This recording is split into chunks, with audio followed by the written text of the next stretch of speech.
देखिए first GP की ए निकाली आपने, ए दे रखा आपको, डिवाइड करके आर आ जाएगा।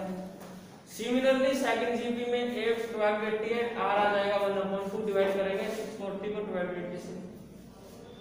दोनों टर्म्स की, एक फर्स्ट जीपी की सेकंड जीपी एन टर्म आ गई।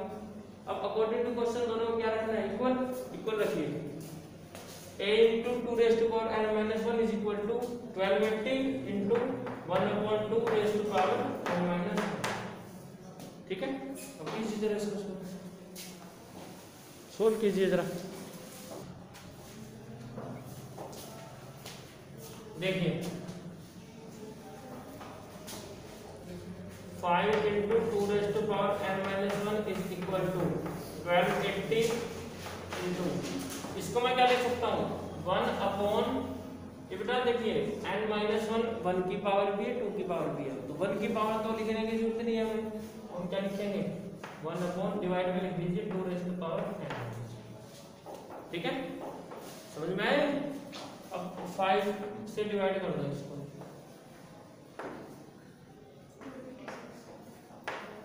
256। ठीक है, अब देखिए क्रॉस मल्टीप्लाई करें अगर हम,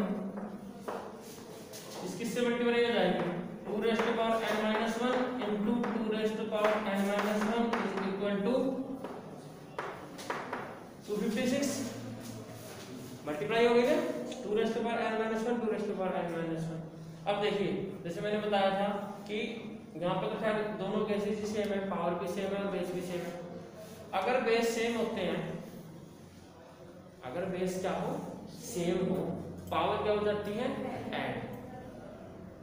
ठीक है, अगर पावर सेम हो तो बेस क्या हो जाते हैं मल्टीप्लाई। यहाँ सिचुएशन ऐसे आ गई है, दोनों कंडीशन मैटर है, तो आपकी मर्जी आप कैसे भी कर सकते हैं। ठीक है, तो बेस सेम है, पावर ऐड हो जाएगी n minus 1 plus n minus 1, कितना हो जाएगा 2n minus 2 is equal to 256 को 2 की पावर कितना लिखें 2 रेज़ टू पावर 8 लिख सकते हैं, लिख सकते हैं। 256 के अगर हम फैक्टर करें 2 into 2 into 2 into 2 into 2 into ऐसे 8 टाइम अगर आप मल्टीप्लाई करते हैं कितना आएगा 256। ठीक है, अब देखिए बीच में इक्वल का साइन है, बेस दोनों तरफ सेम है, तो अगर दोनों बेस सेम हो, बीच में इक्वल का साइन हो, इट मींस उनकी पावर भी क्या होगी सेम होगी। तो इनको अगर मैं कंपेयर करूं तो क्या आ जाएगा 2n minus 2 is equal to 8, 2n is equal to 10, that implies n is equal to 5। इसका मतलब फिफ्थ टर्म जो होगी वो दोनों की सेम होगी। आप निकाल के देख सकते हैं, यहाँ पे फिफ्थ टर्म निकालिए क्या आएगी और यहाँ पर निकाल लीजिए, दोनों की क्या आएगी सेम आएगी। ठीक है, नोट कीजिए जरा।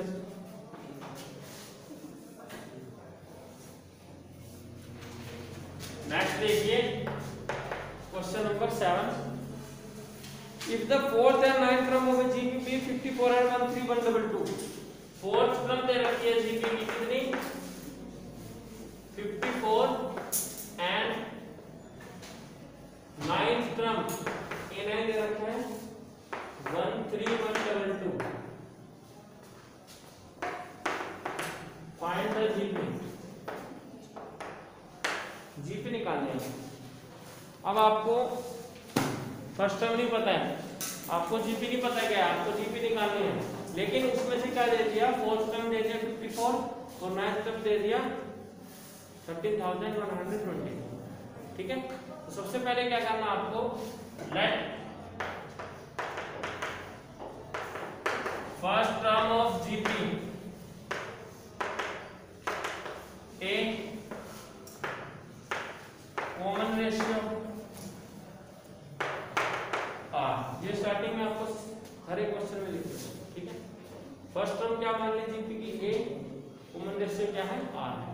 अब देखिए फोर्थ टर्म 54 दे रखी है, वी नो दैट ए का क्या फॉर्मूला होता है a into r raised to power n minus 1, ये तो होता है ये n का फॉर्मूला तो होता है a into r raised to n minus 1। अब आपको क्या करना है, n की जगह क्या पुट करना है पहले 4। a4 क्या हो जाएगा यहाँ पर a into r raised to power 4 minus 1 which means a r cube, ठीक है। और a4 कितना दे रखा है 54, it means a r cube is equal to 54। इसको इक्वेशन 1 मान लीजिए, ठीक है। इक्वेशन 1 हो गया a r cube is equal to 54। Similarly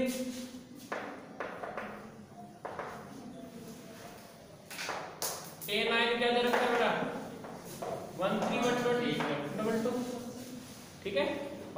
same formula लगाएंगे अगर हम इसमें a9 क्या हो जाएगा a into r raised to power 9 minus 1 a r raised to power 8 और a r raised to power 8 is equal to 1300।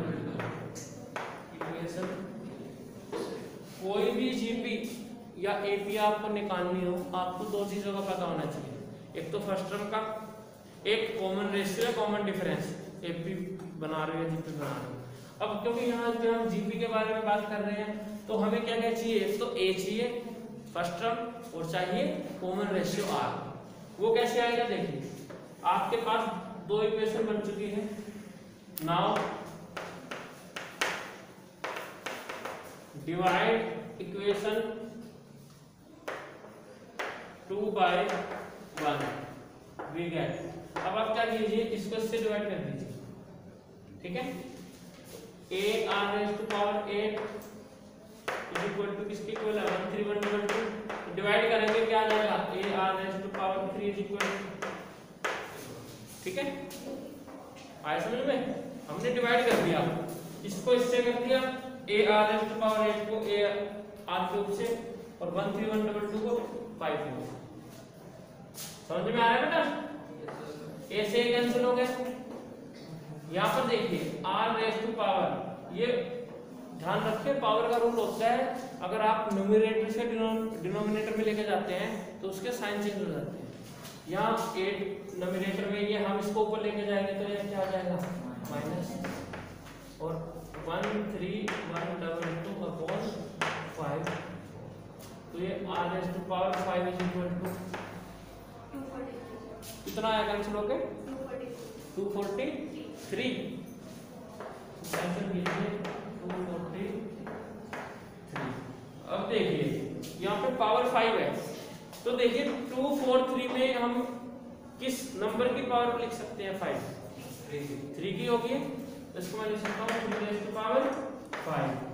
r raise to power 5 is equal to 3 raise to power 5, that means r is equal to 3।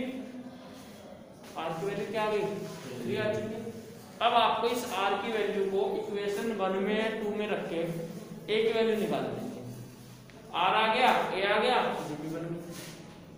किस चीज निकाली value a की,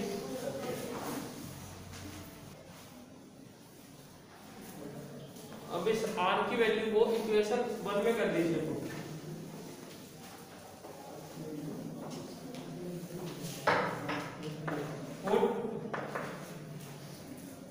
value of r in equation 1 we get a into r क्या बेटा 3 raise to power 3 is equal to 54 27 हो जाएगा, ठीक है। 3 रेज़ टू पावर 3 27, ये कैंसिल हो गया।